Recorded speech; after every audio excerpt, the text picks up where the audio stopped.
You won't like me when I'm angry.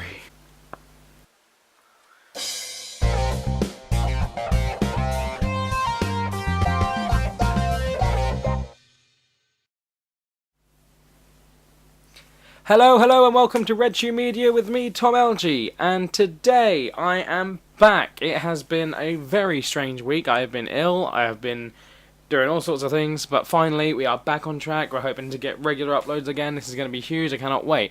And we are going to continue today with my MCU reviews, the Marvel Cinematic Universe reviews, in the run-up to Captain America Civil War, which is literally like 20 days away now for us here, so, you know.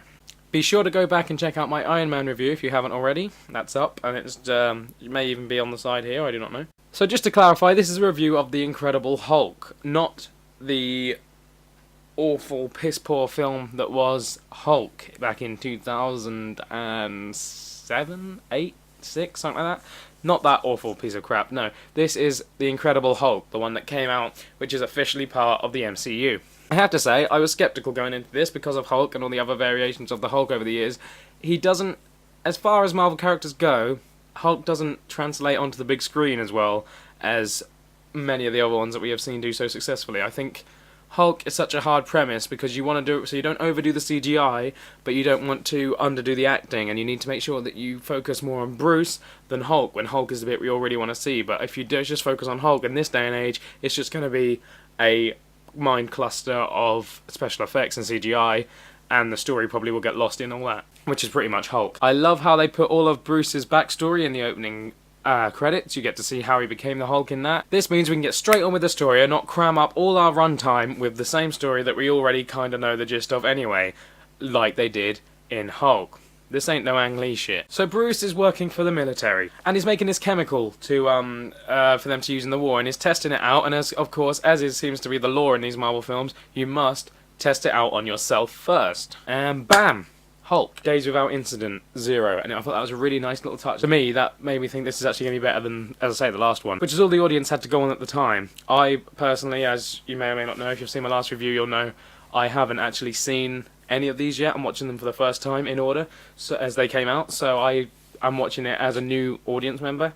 So whether or not my opinion of this film changes as we go further on, I'll leave that to the side. I like how he's a bit more aware of it in this as well. He's wearing a heart rate monitor on his wrist so he can keep an eye on how his heart level's getting, so he can see how angry he's getting and all that. And I like how he deals with it like a real disease, like diabetes or anything like in the real world. Anything that, you know, it's humanized it a bit more in the fact that he can just literally he's trying to prevent it, but like anything else in this world, he can't actually physically stop it for good. Which I suppose isn't strictly true, but you know, in a lot of cases. Edward Norton is really great in the character. I think he brings so much to it. He's really good. However, I am fully aware of what went on with Avengers and things like that, where he was a bit of a dick on set, so they had to recast him, and he, in a way, he shot himself in the foot because he could have had a hell of a cash cow, just turn up, do a few green screen scenes as Hulk in the Avengers films, then go away again. Another, you know, a lot of money for him, but no, he had to screw that up by being a dick, didn't he? What an easy ride that man could have had. But all the same, I respect him for that. You know, he was the person he was at the end of the day, and he didn't change it and didn't jump on the bandwagon, which I suppose is another thing. But I just think it's a bit strange, really, in this day and age that someone would do that when it was right there on a plate for him.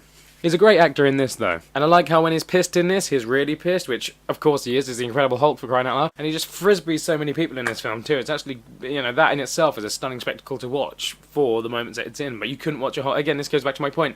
You couldn't watch a whole film with just the Hulk tearing up stuff. I mean, you could, but it wouldn't be a movie that would be expecting. You expect a bit more from a movie-going experience, especially in the times that this was made as well. And then you've got the Mr. Moustache guy, who believes that Bruce belongs to the army, so he's going after him. I'm not being funny, but that guy with the moustache, doesn't he look like the Lorax? I thought this was going to be the Lorax versus the Hulk at one point. I thought that was incredible. But this idea that he thinks Bruce belongs to the army and that Bruce is, you know, in effect his property, I think is a very great way to take that, you know, because in effect he is. He was developing this thing for the army, and then he became the thing, so technically it's an interesting debate in itself. I actually think there's a more interesting film to be had there. Wasn't too keen on the Abomination. I feel like I was just sort of sat there going, seriously, dude? Like, I mean, I get that it was what it was trying to do. I just feel that it was a little bit like a CGI orgy when him and Hulk fight, because that's all it is, just two CGI characters fighting. That doesn't wow me, I'm afraid. But needless to say, a job well done on an incredibly hard premise. I mean, I was thinking about this after when I started planning this review. I thought, imagine trying to write a story for Hulk that would work on a big screen. I'm just thinking about it. You can't actually, because it's got to be relevant and it's got to be part of the MCU. Obviously, now it has anyway. If you're going to make one now, that has to be part of that story. And you've just got to keep it with the times. And I just feel like Hulk is a bit of a character that we're starting to feel a bit like he's really cool to watch. And I'm sure once I've seen the Avengers, I'll take all this back. But in a solo film on his own, I feel like he's a little bit. I don't know. I feel like we're getting to a point where, do we really need a Hulk film? Do we need Hulk to be his own character? He works really well with the Avengers, but that to me is where he lives, and I haven't even seen the Avengers yet. I'm just saying, well, from what I've seen. But I'm not going to end it on the down like that, because at the end of the day, it was an incredible triumph compared to the piece of crap we got before. Hulk was an astoundingly terrible film. One day I may review it if I ever do a series of films that I don't like or that I don't agree with. That'll be in there. I do think that the Incredible Hulk is definitely the film to watch if you are looking for a Hulk movie.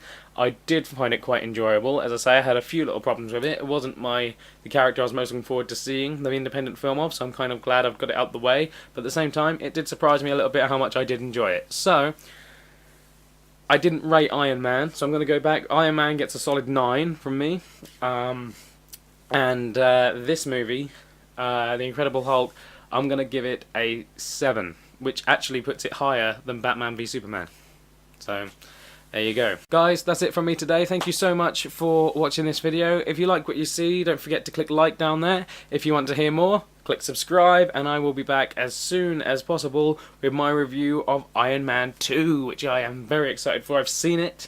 I love it. I will explain more in the next video. Until then, see you around.